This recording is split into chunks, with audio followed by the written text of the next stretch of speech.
before I go on to MyGov, one learning that we have had in the overall journey in battling COVID is that what works is innovation and collaboration. What we have found in the last few weeks is that we need to quickly innovate, we need to quickly adapt, because a lot of things about COVID was unknown to begin with.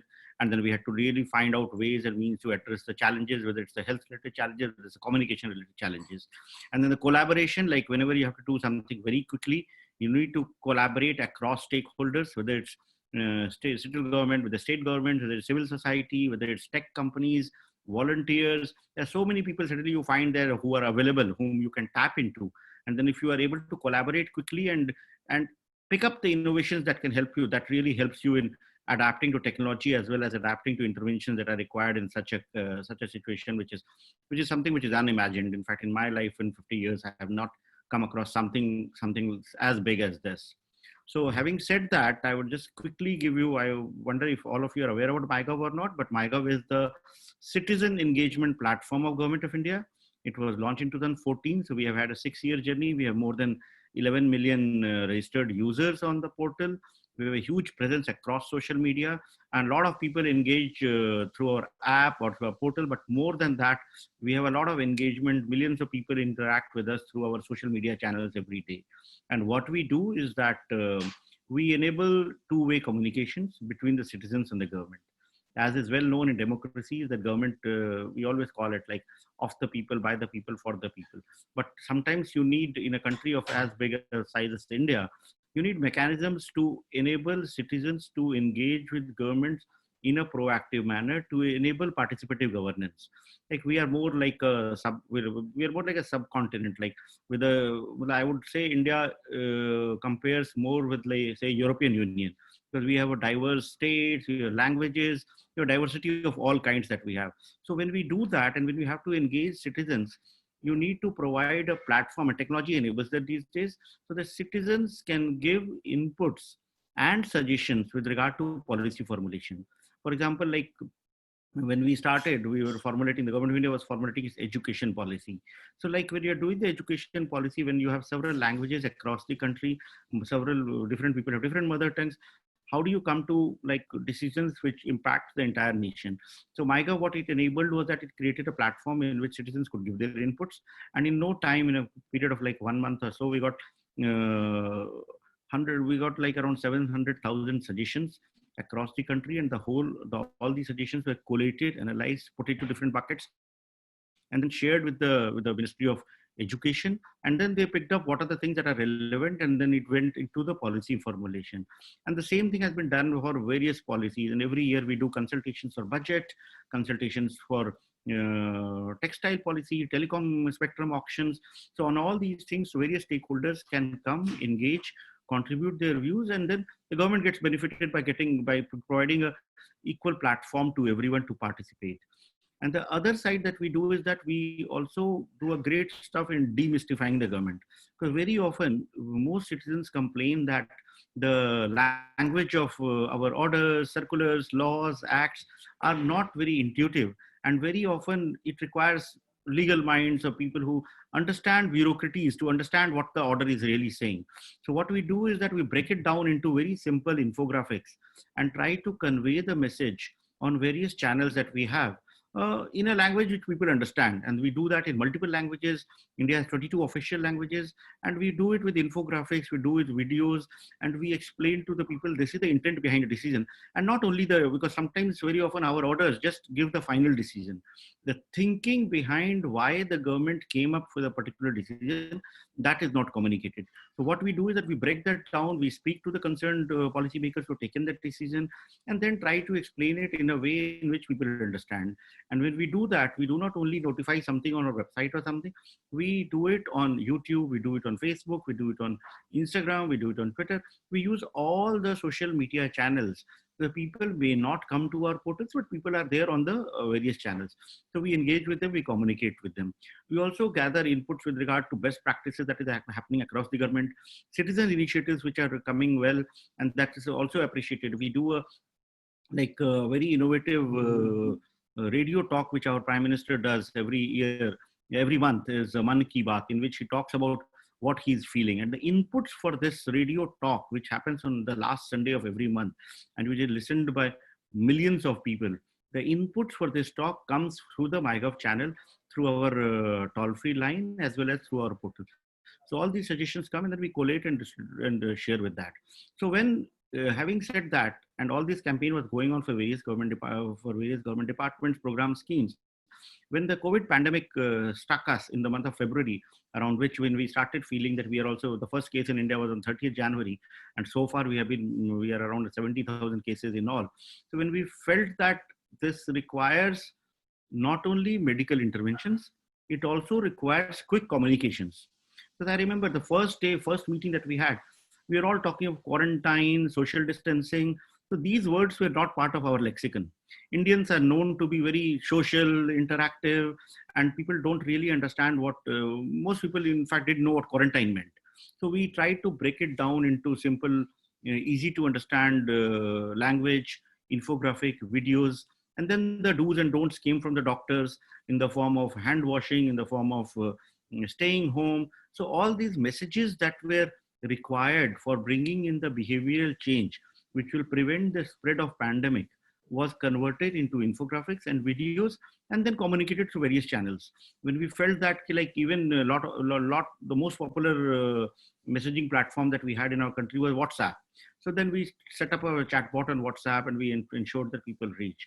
So all these things were part of the communication strategy, on which I can go on and on. But the idea was that to reach out to maximum number of people with authentic information. And then the very critical part was that busting myths, because a lot of myths came associated with it. Some people came that if you take a bath with hot water, you will not suffer. If India is a tropical country, and when summer comes, the virus will not be there. So all those things were explained. And when we did the explanations, we got real reputed doctors to speak on these issues, who kind of explained what is to be done, what is not to be done. Then fake news was again, fake news factories come up very active in this period. So we started fact check, in which we tried to explain what is the real situation, how it should be done, how it should not be done.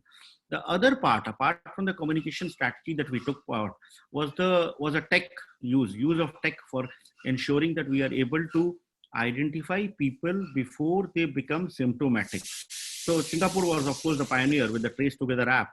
And we studied about the Trace Together app, and we immediately thought that we would also need a contact tracing app, which would ensure two things.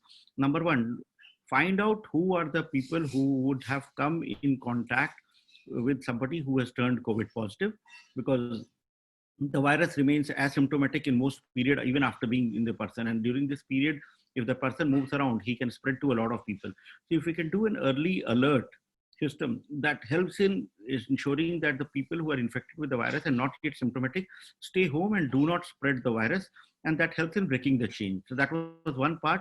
And the second part was that we also wanted to identify the areas in which the persons infected with the virus might have traveled before they showed the symptoms, in order to ensure that we are able to sanitize those areas, in order to ensure that we can declare the hotspots, in order to ensure that we are able to do the containment in the right time.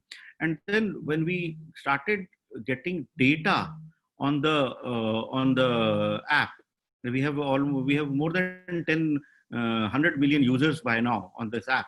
And then we were starting to analyze the data that is coming in. We are able to predict hotspots which may see a surge in the cases in the next few days. Like, for example, initial set of data showed us that 130 hotspot at a sub pin code level, which is like an area with a population of, say, 200,000 or so. So these areas were identified as potential hotspot areas wherein we may see a surge in cases. Until on 13th of April, where we had 130 such locations, and these areas till then had no cases. But based on the way the contact tracing data was giving in, we predicted that these may become. And actually, in the next, by 27th of April, we found a lot of cases in this area. So now the Health Ministry is also kind of following these emerging hotspot scenarios that we are bringing in. And today we have like 1,000 such hotspots that we have identified. So what happens is that when we know that there might be a surge in cases because of contact tracing, stricter norms, stricter control norms with regard to not allowing people to move out freely, in order to ensure that home delivery of essential commodities are ensured, so that those who are infected with the virus during this period do not further spread. And that is a very potent tool to break the chain, to ensure that we are able to control the pandemic. So that has been the tech strategy, the communication strategy that we have been following, which has really helped in moving forward too. As we go ahead, we find that there are a lot of AI tools, AI startups and AI companies who are also building in predictive modeling.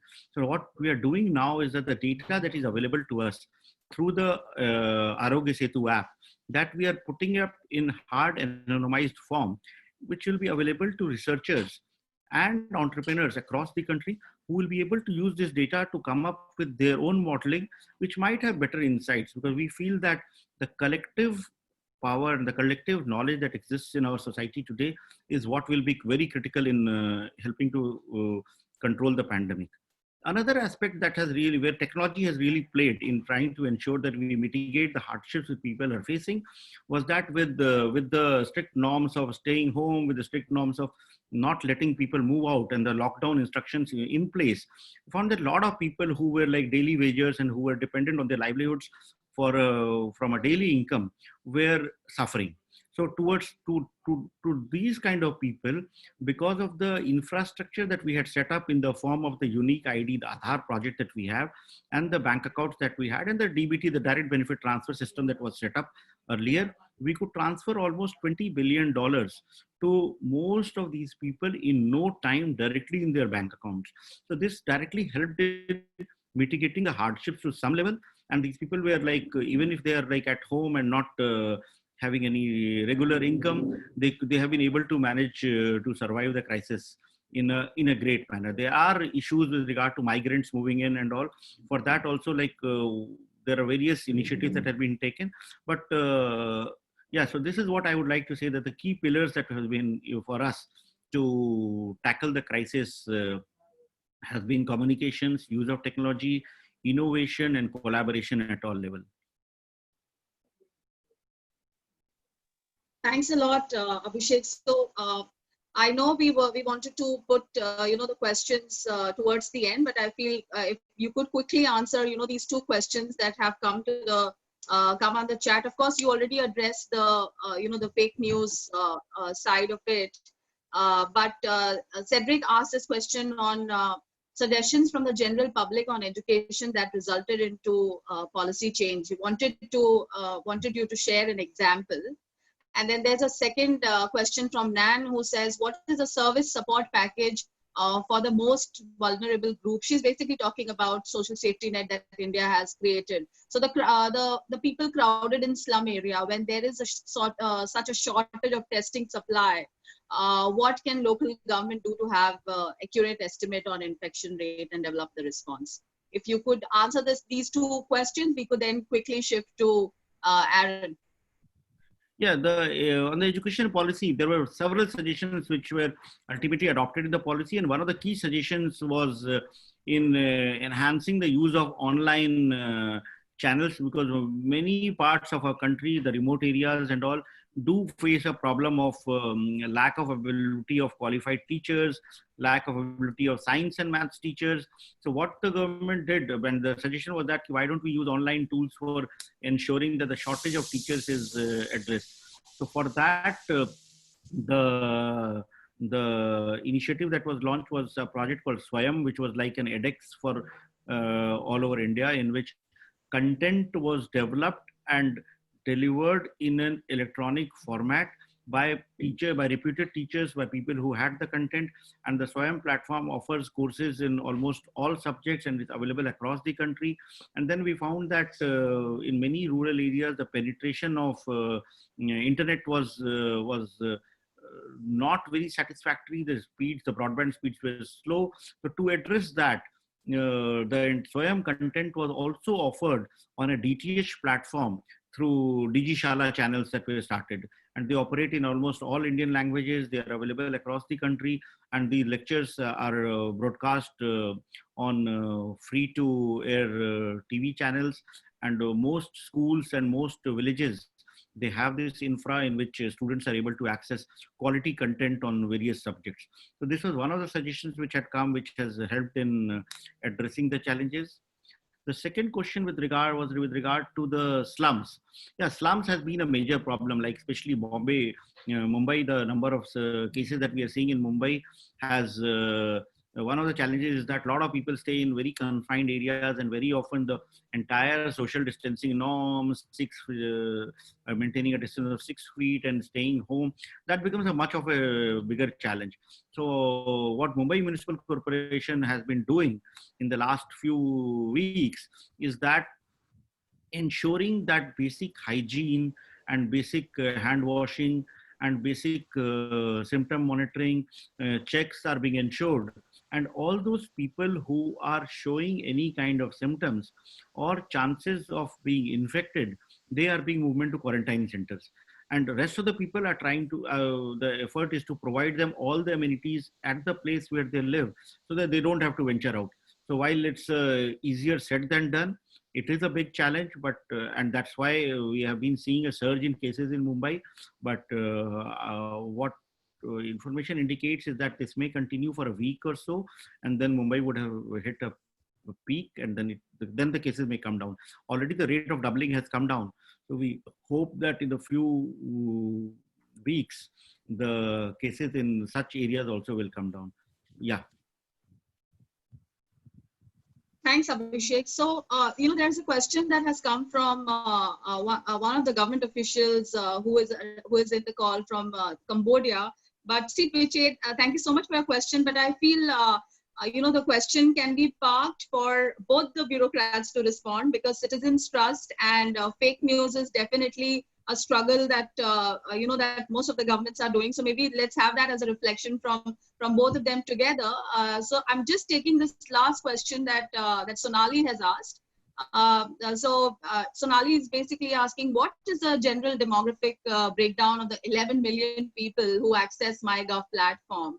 For instance, does it include marginalized segments of the society in rural and urban areas? It's a very important question, Abhishek. This is something which even I was thinking I'd ask you when we work further and delve deeper into the data ocean. Yeah, in fact, that has been our endeavor. Like, how do we reach out to the entire country?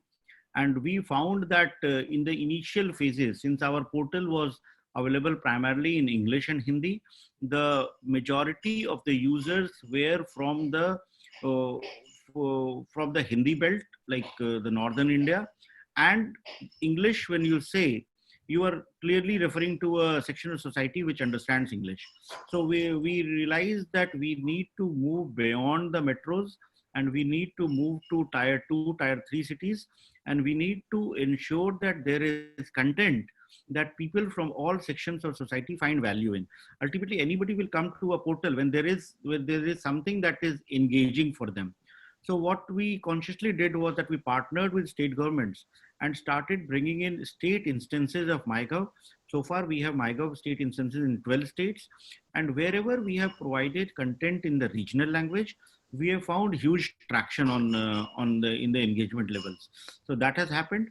Plus, at the same time, even when we talk of Hindi, we find that there is a lot of interest on various kind of activities that we do. For example, we do a quiz very frequently, in which people they attempt a few questions, very simple questions. Right now also we are having a quiz on COVID-19, but that quiz is not for testing people's knowledge. That quiz is meant for driving behavioral change. Like, for example, we say that ask questions like, when you do hand washing, you do hand washing for 2 seconds, 20 seconds, or 1 hour. So the answers are very intuitive. The point is that when people answer that, they actually get the message, what we are trying to say.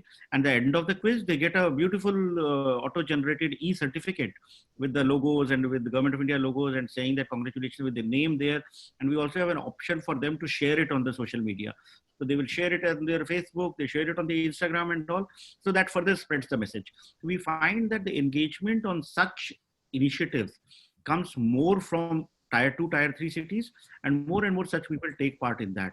And then especially for COVID-19, we got an input that a majority of Indians in the tier 2, tier 3 cities are on platforms like TikTok and Hello.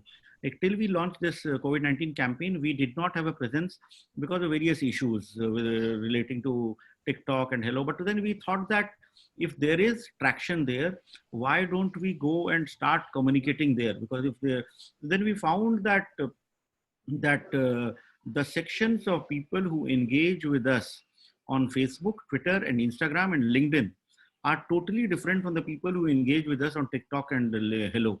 And people started creating their own videos. Like when we were popularizing Arogya Setu app, we launched, we did a Setu Mera Bodyguard campaign, a Setu is my bodyguard kind of campaign with a popular Bollywood celebrity.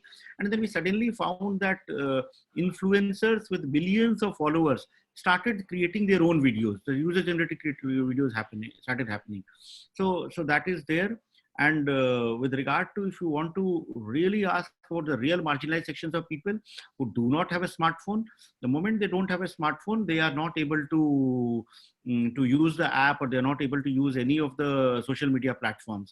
So for them, what we do have is to get their inputs, we have a toll-free number on which people can call and give their suggestions. So like presently the number is being used for two purposes. One number is for getting suggestions for this month's Mann Ki Baat. So people call up this number and then they record their suggestions, and then our teams transcribe it. And when they do that, they can record their suggestions in any language of their choice. So that happens through the phone lines, and that's applicable for people with feature phones, and probably they are the real people who would not have access to devices, who would not have access to internet or broadband connection. And similarly for COVID-19 also, like Arogya Setu app works on smartphones. So there are like almost 450 million people in India who do not have a smartphone. They work on low cost feature phones which do not have a data connection. So how do we like do contact tracing, or how do we even find out what their needs are?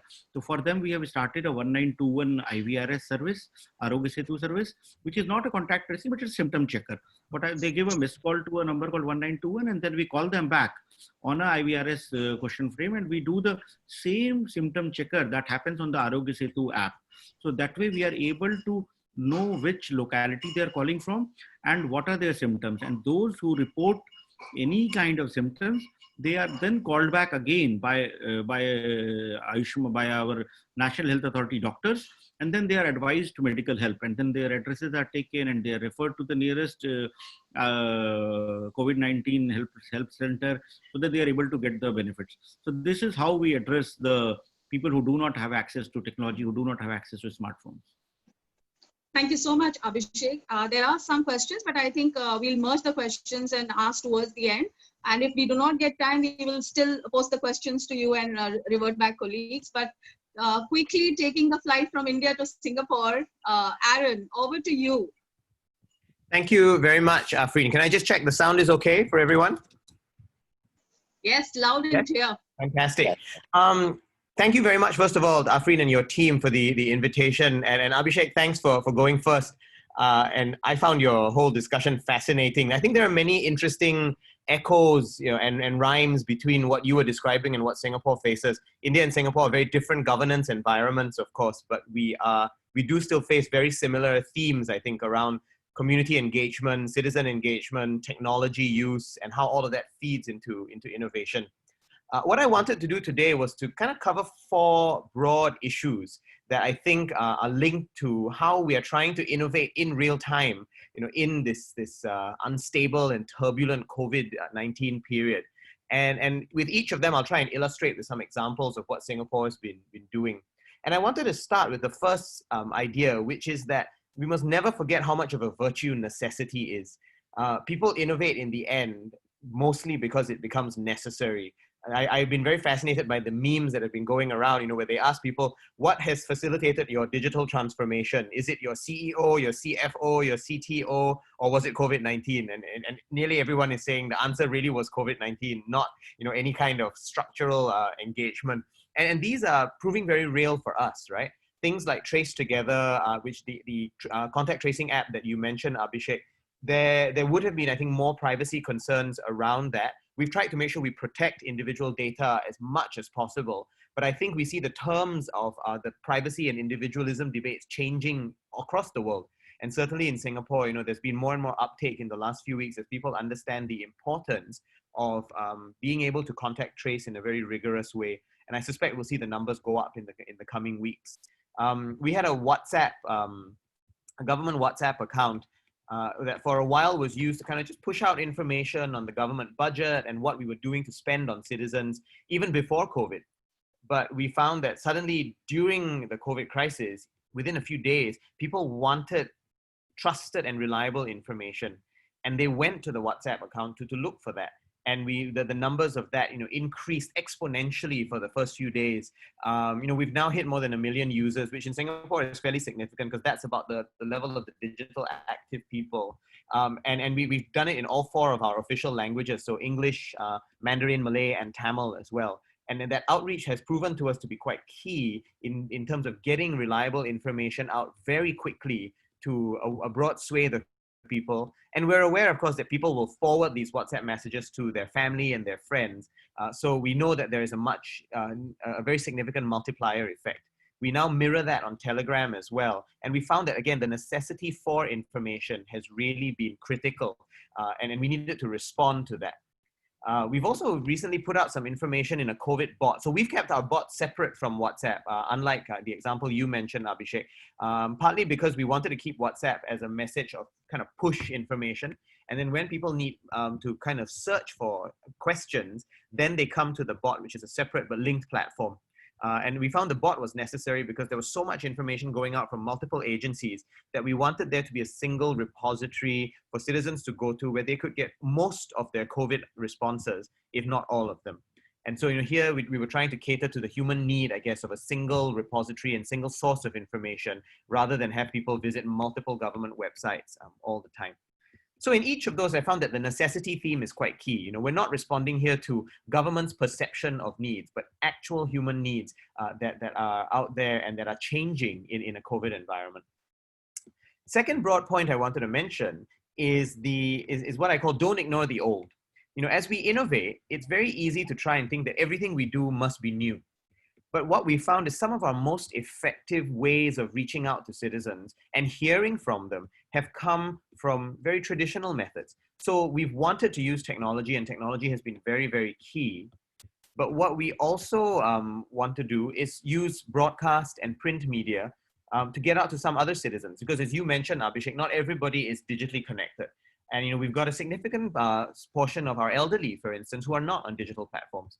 And we've wanted to make sure we reach out to them in as impactful a way as possible. So our daily newspapers, we kind of bought ads on the newspapers, and each newspaper for a period would arrive with these posters explaining what hygienic behavior was, what to do, what not to do, and how to deal with going out, how not to deal with going out, what to do about masks in the early stages, just to help people all understand in a very simple pictorial way what they needed to do.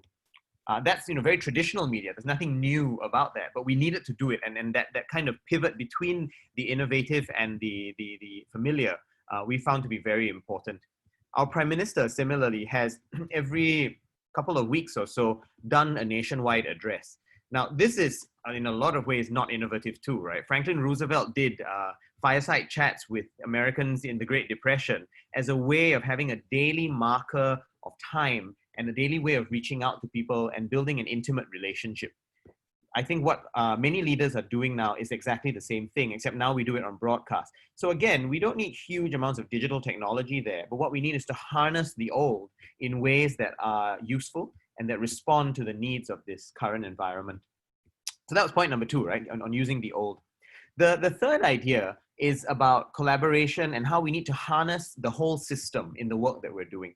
And this, I think, will echo almost directly, Abhishek, what you were talking about, in terms of collaboration with citizens and basically outside of the government system. Because in crises like this, governments cannot assume that they have all the answers. Some examples of this actually come in how we've battled fake news.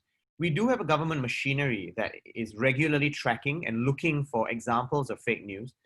But fake news is always going to move faster than any monitoring capability. And so one of the best things we can do is to be in touch with the community. The community knows an email address, for instance, where they can send fake news that they find. Many of my friends have told me that they are now my hive mind, and they forward things to me on WhatsApp. So I know if I receive the same fake news 5 times, it's probably going quite viral. If I only get it once, then maybe it hasn't gone quite as viral yet. Yeah, and these are useful ways of continually being in touch with citizens so that we both identify and then counter the fake news in as robust a way as possible.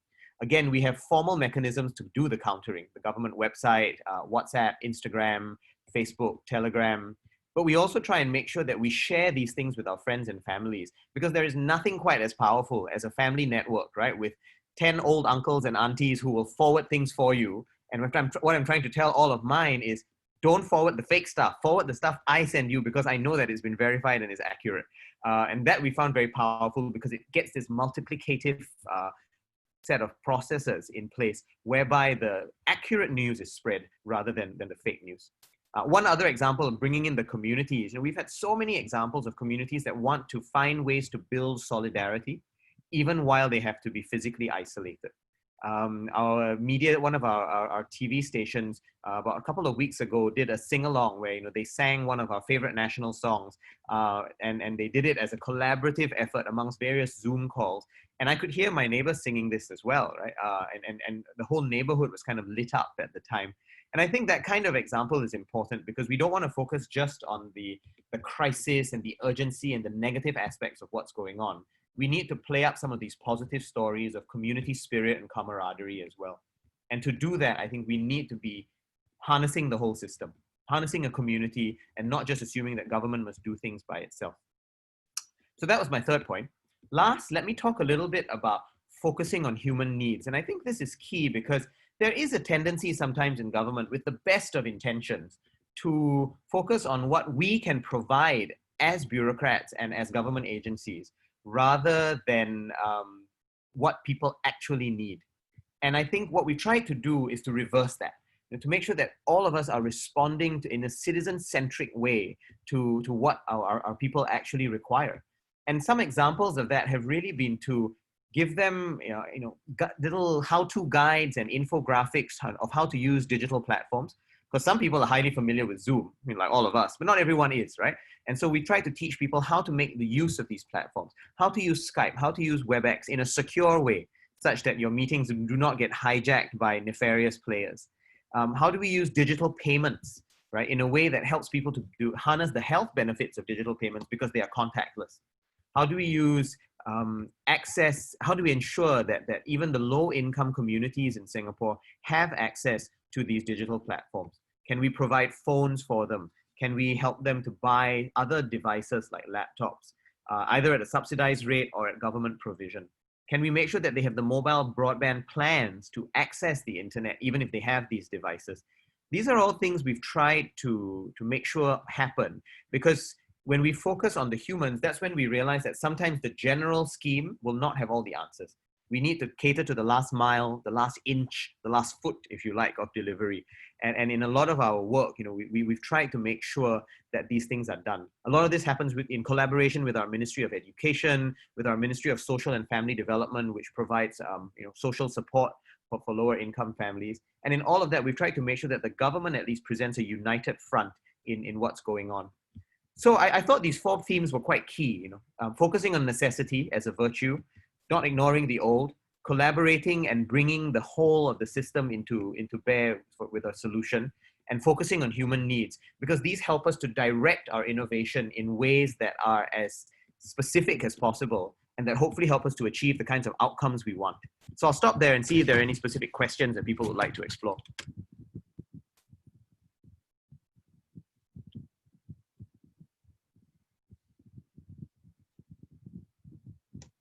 Thanks so much, Aaron. There's a question from Patrick, who mentioned, thanks for mentioning the importance of locally grown solutions. And he's asking about digital tools, but also, yes, social innovation. That was the immediate reflections. We are also at RIC, we are working on social innovation with various country offices. So Patrick says he believes this is an it's a unique opportunity to demonstrate that the new forms of collaborations are possible. This is what UNDP supports. So it's a reflection.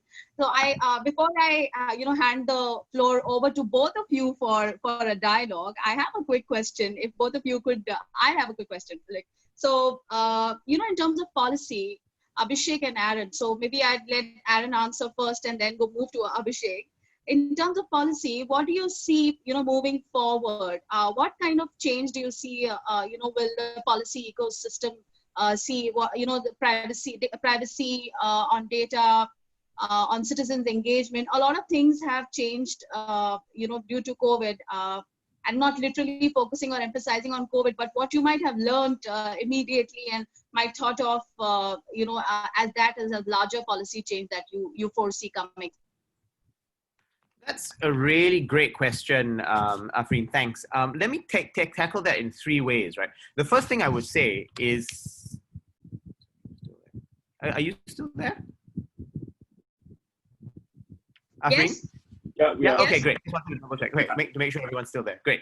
I wanted to just say to address that in three ways, because first of all, we're all in a learning phase at the moment. There are no definitive conclusions. There are no specific definite things that we can say, because the world is in a pivot phase, I think. So I just want to stress that, because my views on this may well change by tomorrow. But within that, I thought I would mention three things. One is, as you mentioned, I think the balance of the debates on privacy and the collective good are shifting. Not in a way that allows for autocratic governments to abuse individual behavior. I think a lot of the work being done is still about how we protect data. And one of our biggest priorities is very much in how we make sure that data is secure and protected.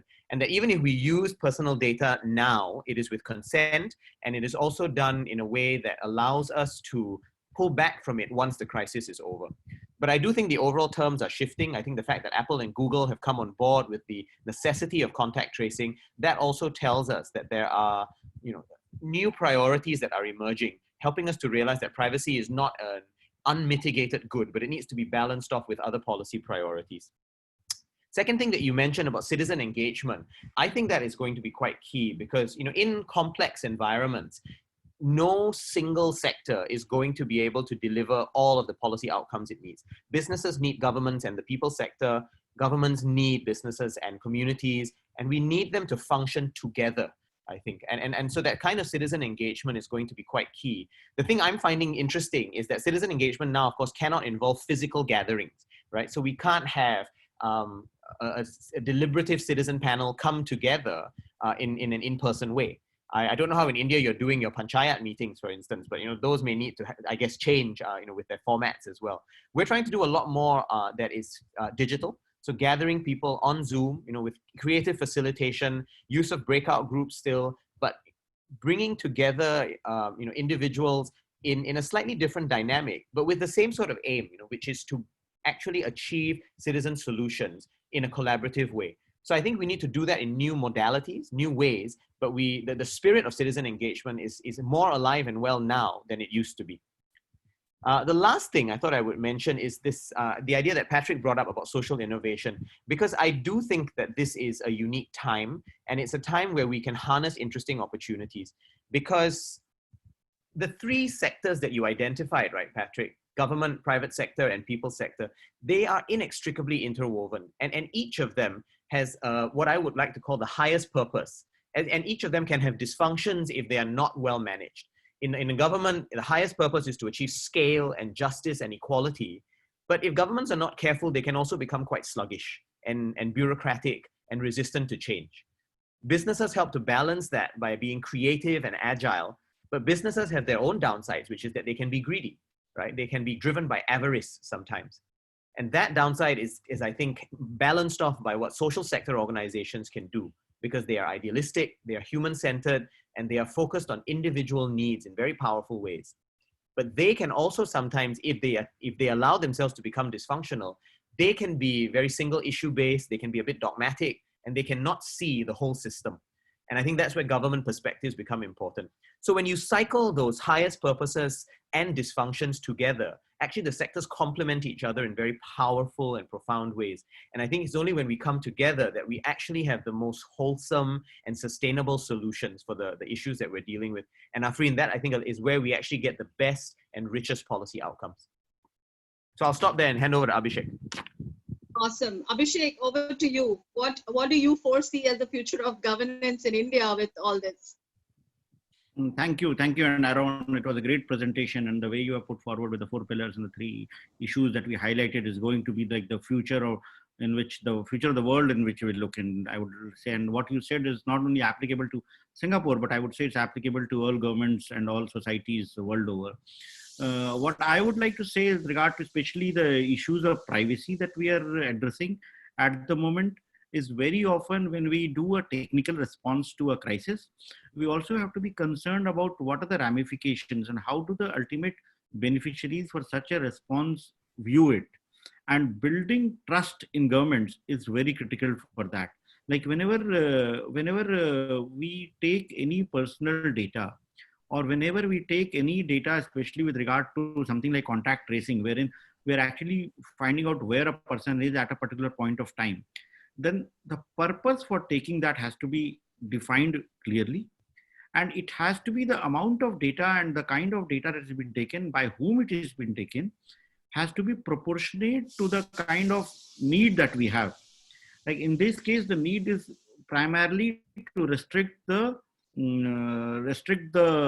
spread of the virus. So we should not, and we have to be very clear in our legal framework, in the structures that we do, and in our communications, both formal and informal, that any such data will be kept in securely and will not be given access to anyone who can use for anything other than for the purpose for which it has been taken.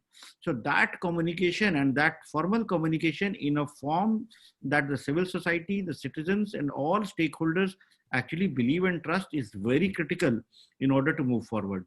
So yes, India has been debating a privacy bill for a long time. The bill is in the parliament and do that. So I feel that this crisis will help expedite passing of that bill and creating structures to protect the private and personal data of citizens. Second thing that I'm looking at is like overall, it's going to be a defining moment in our history, just like we look at history before Second World War and after.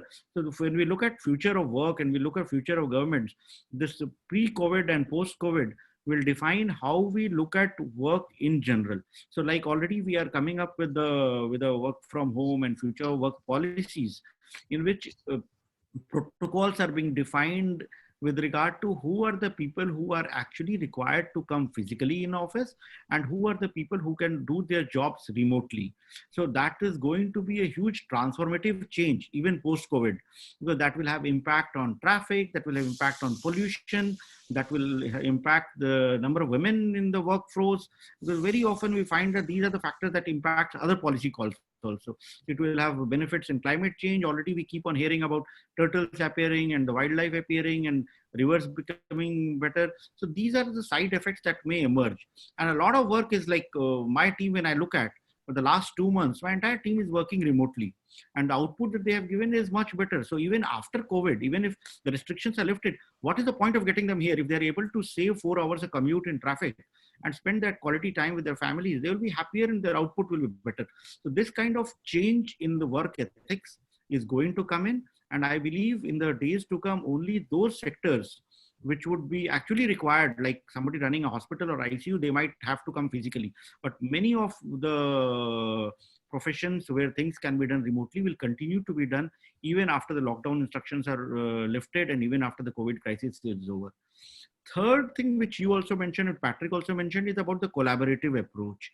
That is going to be the norm, because what happens is that when you have to respond quickly, if the government has to even for the contact tracing app that we developed, if we had to do it in a typical procurement model that we follow, we might have been able to complete our tender processes and bids after the crisis is over. Because so in this case, it was done by bringing together people it all came from a solution challenge. We launched a COVID solution challenge primarily to involve startups and tech entrepreneurs to come up with the solutions that for challenges that we are having. And one of the startups, several startups proposed, but the most innovative solution, the most innovative algorithm, which was proposed by one of the startups, we could address the challenges that we have in a country of our size, because the number of computations that are required when you do contact tracing with the almost 100 million users is much more than with a lesser number. So the kind of algorithms that are required for actually being able to track and trace Bluetooth contacts is much more complex. So the solution came from a startup. But when we tried to implement it, we thought we need more industry experts who have experience in designing such a system and hosting it in no time. So we brought together a group of entrepreneurs, a group of the top tech Indian companies, they collaborated on it. Then we got professors from IITs and all who helped us in doing quickly the security checks to fix the bugs and all. So in 15 days, it was done. So this would not have been possible in the conventional sense.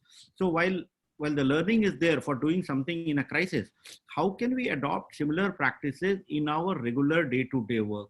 So that is also a learning which will help us, government to become more efficient, government to become more prompt in addressing urgent needs. So this is a learning that we are trying to incorporate, and if it's done, it will help in changing the way the government function. And and then the other thing that we have found was that communications work very efficiently. When our Prime Minister started certain things like a curfew or like clapping for doctors or lighting lamps, very many people thought that these are like, they don't make sense. A lot of people, there were memes and there were like a lot of criticism all over, and very often people thought it does. But then what we realized when we did the sentiment analysis on social media, the analytics we did, we found that it gelled well with a lot of people across the country, and they were in support of that. In many ways, it helped in drive behavioral change in people with regard to following government instructions. Because very often in a country as complex as ours and as big as ours, to ensure that people follow instructions is not easy. So those sometimes such measures, which might not feel intuitive to a bureaucratic mind, also work well in communications and in trying to ensure that people follow a particular strategy. So it has there are a lot of learnings in the whole process, and I think going ahead, these learnings, these lessons that we have learned will greatly benefit the way we govern, the way we administer, the way we interact with citizens, and the way we involve civil society, citizens, and other stakeholders in the governance processes. Yeah. Thanks a lot, Abhishek. So there are some very provoking questions in the chat box, but I feel that I would take that offline. Ram has questions on this whole virtual education and how even, in the least developed countries, there'll be digitization. But, those are questions which really need like more elaborate responses. I'll take them offline with both of you and maybe come back to colleagues with the responses. But now I'd like to take this opportunity to move to the most special part of the dialogue. That's the real dialogue. Like, I'd really leave the floor to both of you to ask questions to each other on what were your reflections when you heard each other. And imagine we don't exist for you, and just both of you in the room. Over to you, Aaron, if you want to start with your provocative questions to Abhishek or Abhishek. I mean, it's your space now.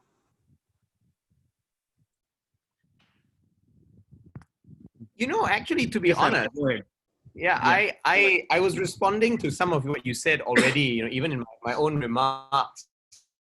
So, and like I said, I do see some significant echoes between what we are working on. They're very similar themes, right? With different types of technology, different forms of innovation. I guess if there's one thing I would love for you to elaborate on a bit, Abhishek, is you kind of referred to technology at different parts of your presentation.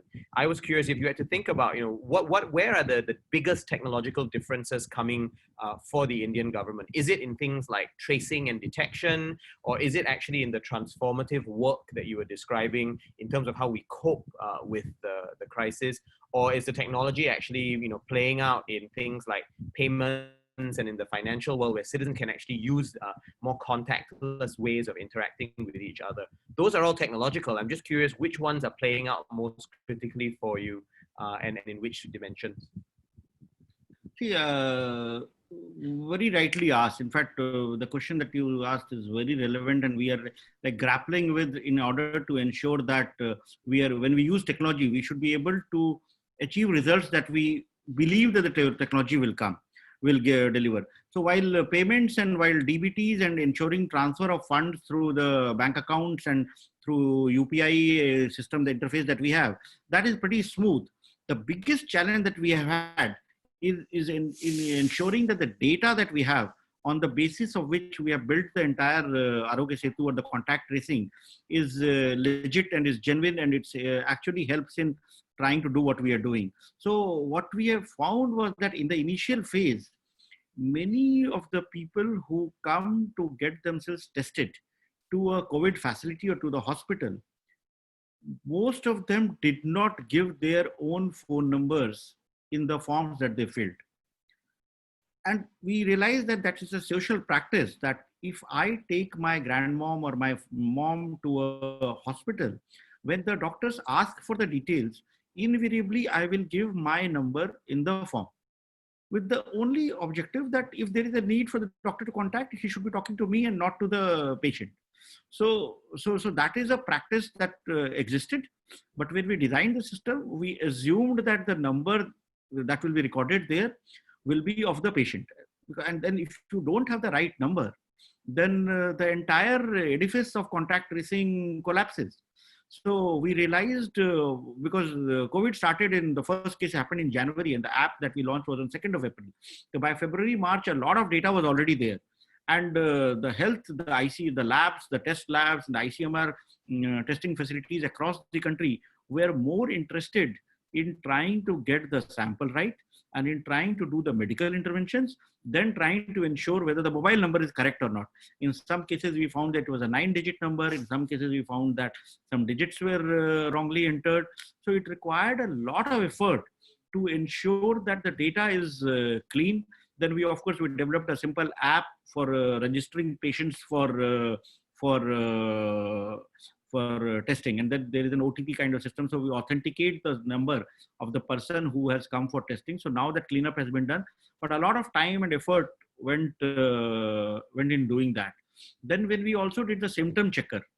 So symptom checker is something that people do on their own. So very often when the people first got the app, they started testing it out. They started seeing, let's see what happens when I do this. Let's see what happens when I do that. And many people started reporting symptoms in order to ensure, to see how the government responds to them. Suddenly one night from one district in Haryana, we found 10,000 people reporting breathlessness.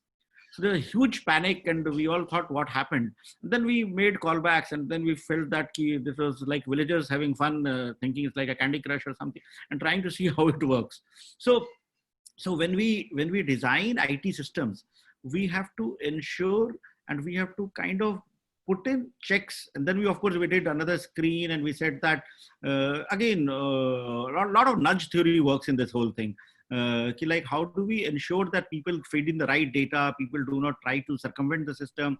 People, when they are entering symptoms, they are sure. So like now what we do is that when people enter the symptoms, we say that, are you sure what you are entering is correct? If you are found to be unwell, then we will reach out to you and you might be quarantined or something. So if you want to change your responses, so that ensures that people are nudged into giving the right responses.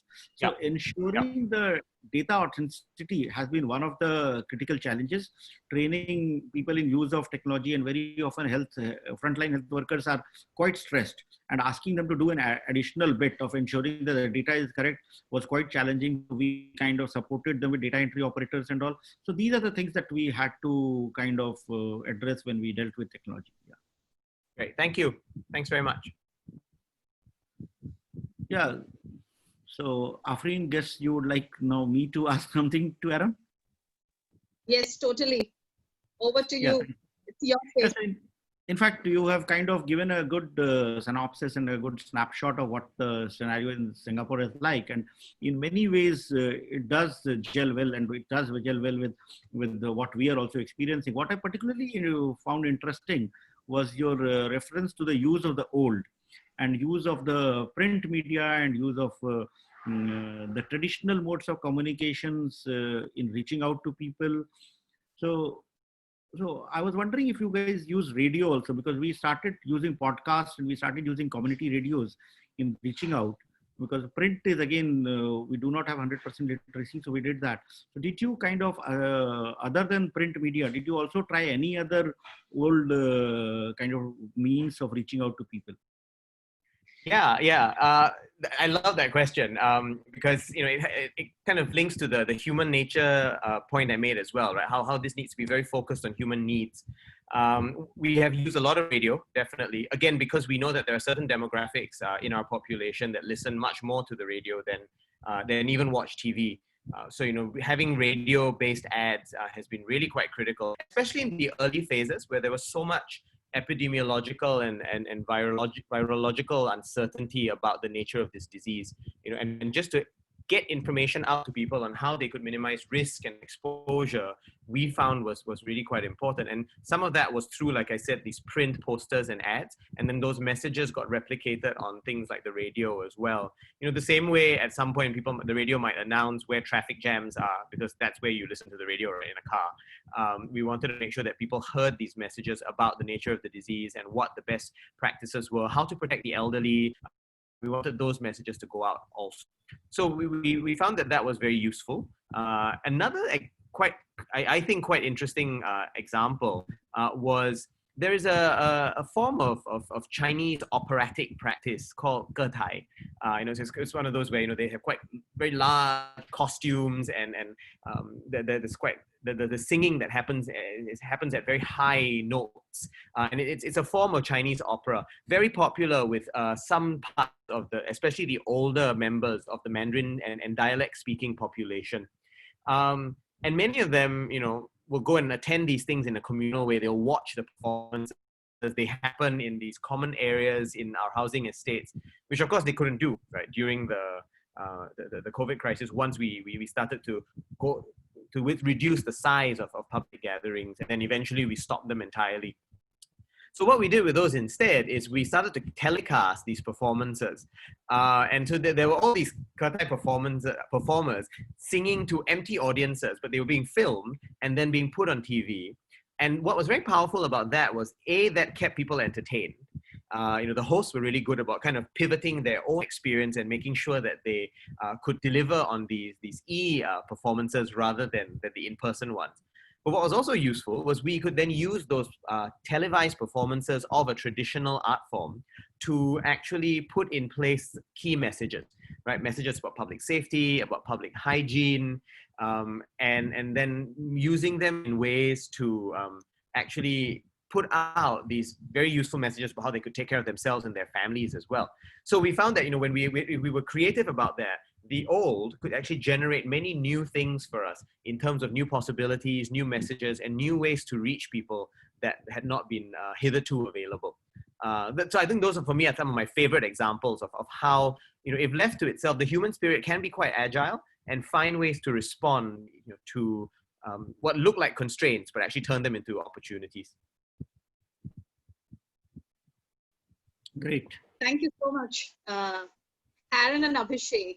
There is a question here on, and maybe that's also something that that we thought. So with GovTech at the Prime Minister, that move to the Prime Minister's office, and I've heard a lot from a couple of bureaucrats in India as well that they love to learn from GovTech.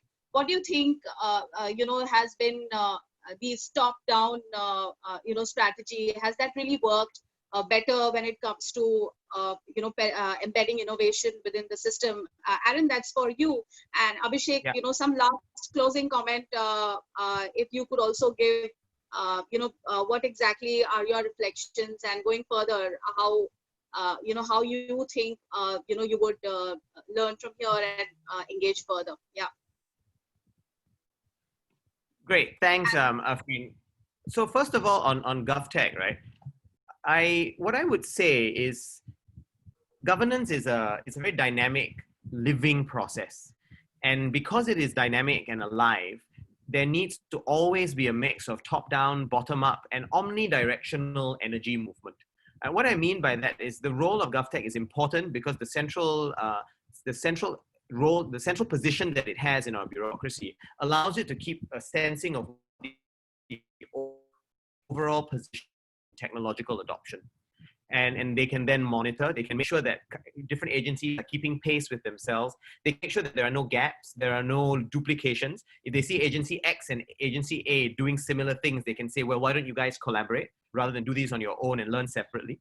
If they see that there are contradictory things happening, they can kind of help resolve that. So there is a lot of strength that comes from that central coordinating role.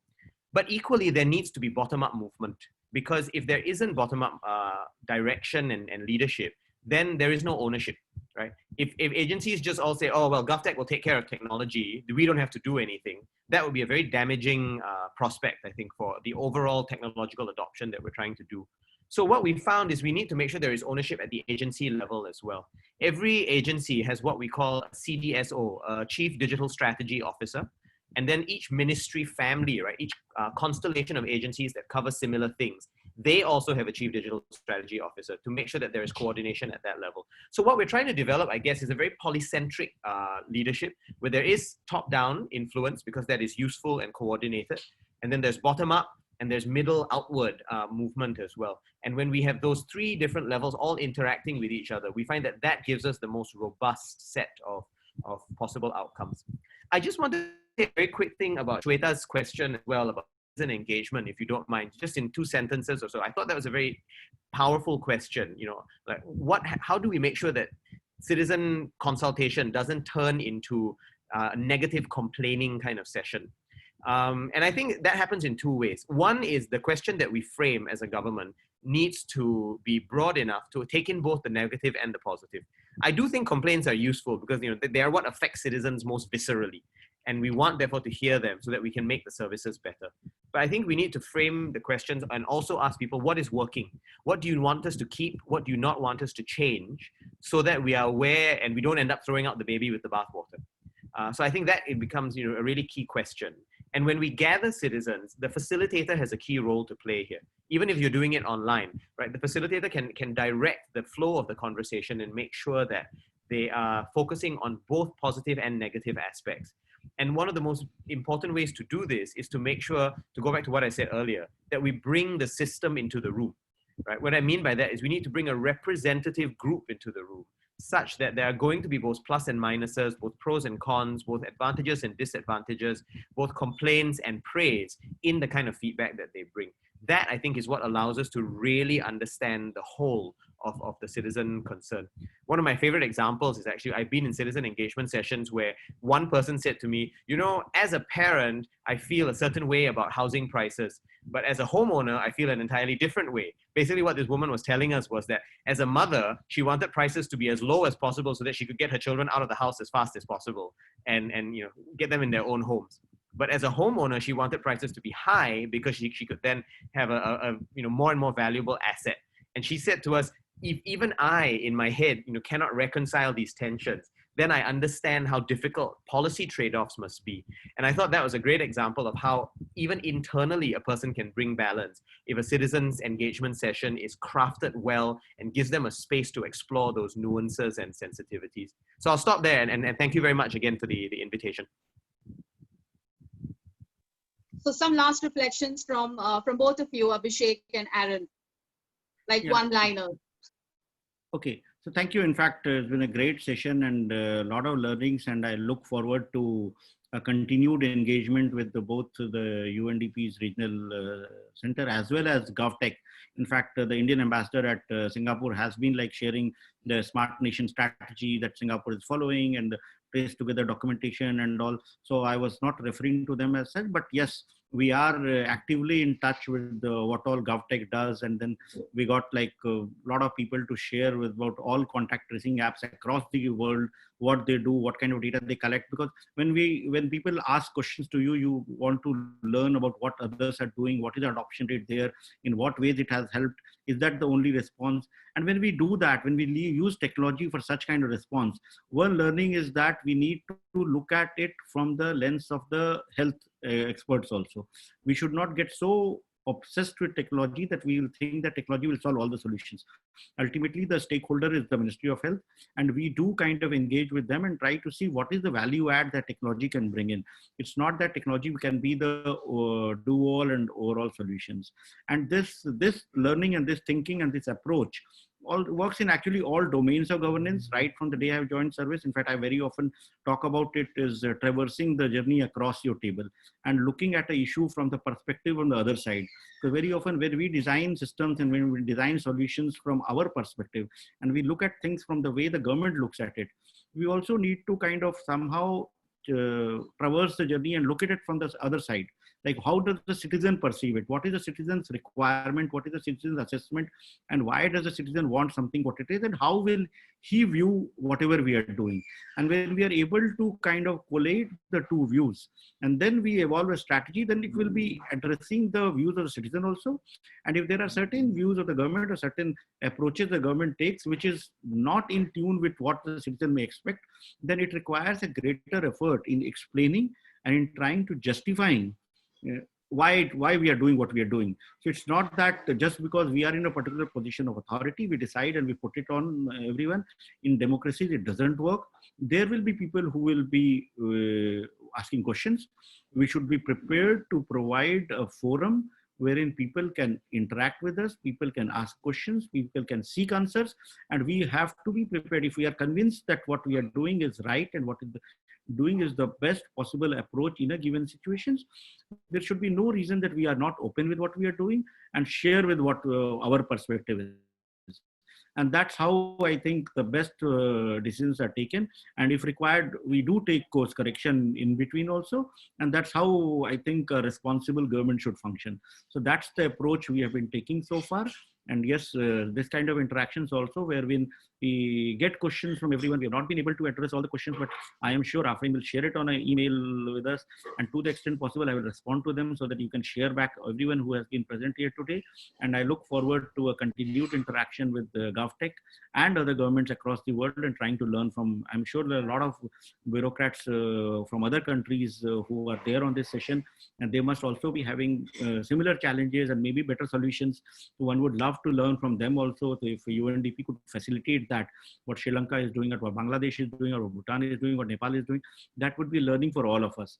And the way, if we are able to collate that and absorb that, maybe our response would be better than what it is. Yeah.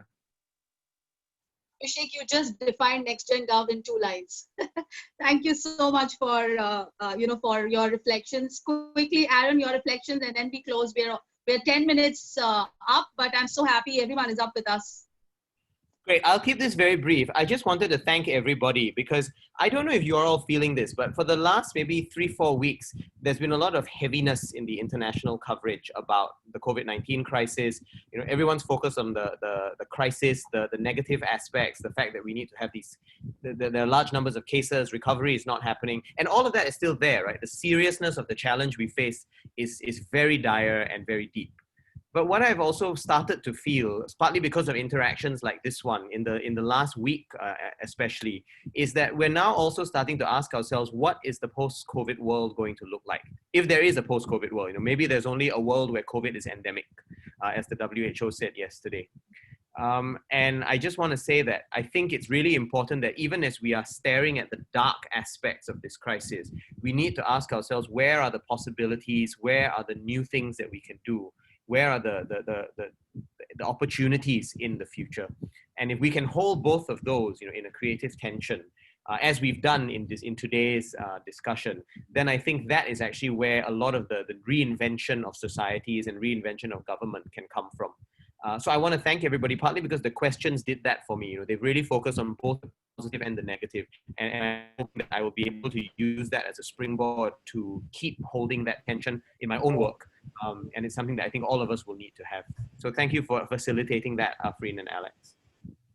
Thanks a lot. Thanks a lot, Abhishek. Thanks, Aaron. Thanks, everyone, for joining.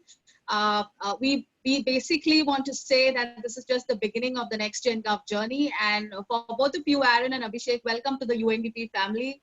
You're a part of NextGenGov already. So in the weeks to come, I'll be very happy to share the links of the upcoming dialogues. We are now planning to do some with between South Korea, Bangladesh, some of our country offices, with some of those countries from which they could actually learn. So basically yours was a beginning.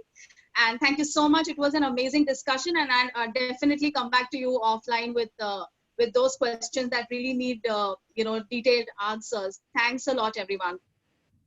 Thank you, Aafreen. Thank you, Alex. Thank you. Thank you, Aaron. Great meeting you. Yeah. Thank you very much. Thank you. A very fascinating discussion. Thank you. Thank you. To be continued. To be continued, yes. Thank you.